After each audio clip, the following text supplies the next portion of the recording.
Selanjutnya kita akan simak informasi terpopuler dari situs cnbcindonesia.com yang menjadi sorotan pasar keuangan dalam Hot News. Kita ke informasi yang pertama. Badai pemutusan hubungan kerja atau PHK ternyata tidak hanya menghantam industri tekstil. Badai serupa diduga juga melanda industri perbankan di Indonesia.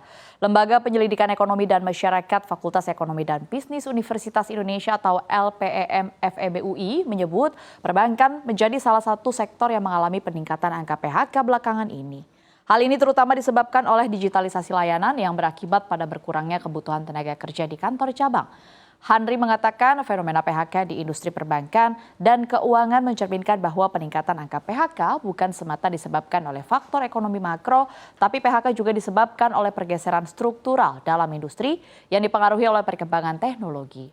LPM tidak menyebutkan angka pegawai bank yang mengalami PHK oleh digitalisasi ini. Meski demikian, merujuk pada data Kementerian Ketenagakerjaan, secara umum jumlah pekerja yang mengalami PHK di tanah air selama periode Januari hingga Oktober 2023 mencapai 237.080 orang. Puncak gelombang PHK terutama terjadi pada bulan Oktober 2023 ketika 45.576 orang terpaksa kehilangan pekerjaannya.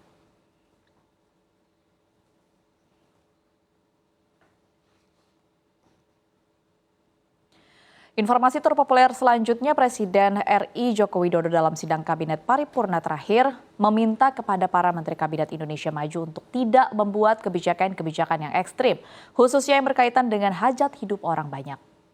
Belum dapat dipastikan apa kebijakan-kebijakan ekstrim yang dimaksud oleh Presiden Jokowi. Namun ada satu rencana kebijakan yang belum jalan dan berkaitan langsung dengan masyarakat luas, yakni rencana pengetatan penggunaan BBM subsidi. Adapun pada Kamis 12 September, Menteri Energi dan Sumber Daya Mineral Bahlil Lahadalia mengatakan rancangan aturan mengenai penggunaan BBM jenis BBM khusus penugasan Pertalite dan jenis BBM tertentu solar subsidi masih dalam pembahasan. Menurut Bahlil butuh waktu setidaknya 1 hingga 2 pekan lagi untuk perkembangan lebih lanjut. Karena itu ia menekankan agar publik tidak berspekulasi terkait kebijakan ini karena belum ada keputusan final. Sebelumnya Bahlil menargetkan pelaksanaan aturan ini akan diberlakukan mulai 1 Oktober 2024 ini. Aturan tersebut nantinya akan termuat di dalam Peraturan Menteri ESDM.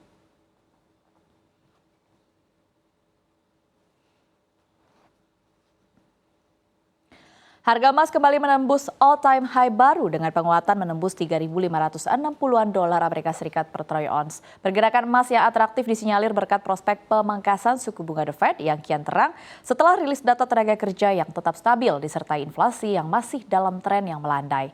Semalam dari negeri Paman Sam telah rilis indeks harga produsen atau PPI untuk permintaan akhir naik 0,2% pada periode Agustus dibandingkan dengan estimasi pertumbuhan 0,1%. Angka inti yang tidak memperhitungkan harga pangan dan energi yang fluktuatif naik 0,3%, lebih tinggi dari perkiraan 0,2%. Meski begitu, data inflasi konsumen Agustus yang rilis pada hari Rabu menunjukkan hasil yang baik. Dalam basis tahunan tumbuh 2,5%, lebih baik dari ekspektasi yang diharapkan, yaitu pada level tumbuh 2,6% dari bulan sebelumnya 2,9%. Laju inflasi yang secara keseluruhan telah melandai ini setidaknya meredakan kondisi pasar tenaga kerja yang mengecewakan pada pekan lalu dan ekspektasi pasar terhadap resesi ekonomi.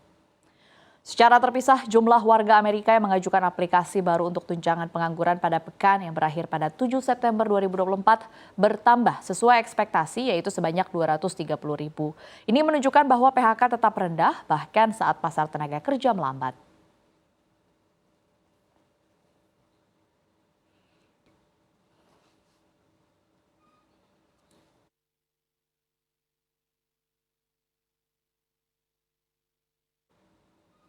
Pemirsa, kita ke informasi terpopuler yang terakhir di mana Jepang tiba-tiba kerahkan jet tempur ke wilayah Rusia. Kejadian bermula pasca pesawat Rusia terbang di wilayah Jepang sebelumnya. Pada hari Kamis pekan ini, militer Jepang mendadak mengerahkan jet tempur setelah 2 pesawat patroli Rusia terbang di sekitar negara tersebut. Pesawat Tu-142 Rusia dilaporkan mengitari wilayah dari laut antara Jepang dan Korea Selatan menuju selatan Okinawa pada sepanjang hari. Pesawat-pesawat Rusia tersebut juga terbang di atas wilayah sengketa antara Jepang dengan Rusia. Menurut AFP, insiden serupa terakhir kali terjadi pada 2019. Namun saat itu melibatkan pesawat pengebom yang memasuki wilayah udara Jepang. Selain itu, awal pekan ini kapal perang Rusia dan Jepang memulai latihan gabungan di Laut Jepang.